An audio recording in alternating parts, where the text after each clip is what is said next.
DashCam information from an expert in the field. All about DashCam. Every electronic device has a recommended operating temperature. Electronic devices may stop operating or the battery inside can be damaged if the operating temperature exceeds the limit. Swelling, which causes the battery to increase in size, is the most common battery damage as a result of extreme heat.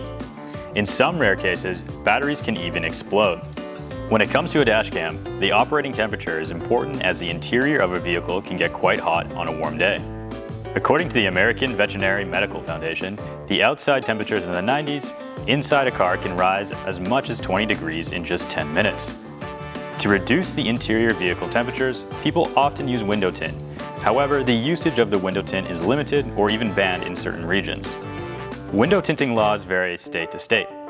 Windshields, for example, in Minnesota, New Jersey, and Pennsylvania are not allowed any tint, and the majority of states only allow window tint up to 6 inches on the windshield.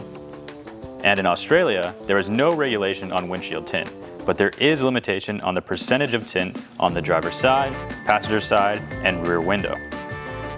With these regulations, the heat inside the vehicle might rise faster. Thankfully, there's a feature called thermal protection, and it helps dashcams to operate under extreme temperatures.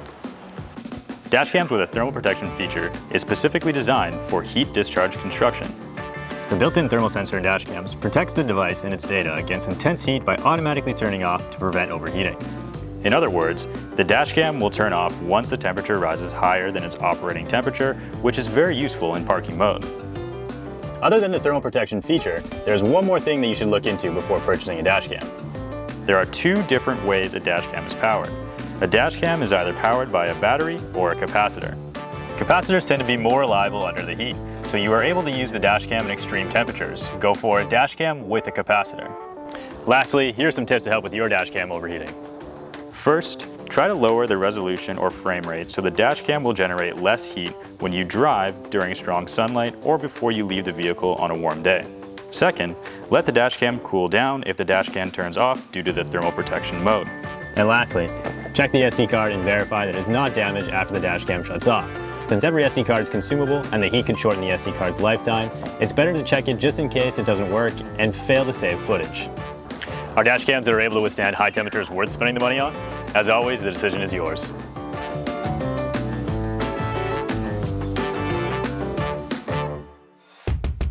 DashCam information from an expert in the field.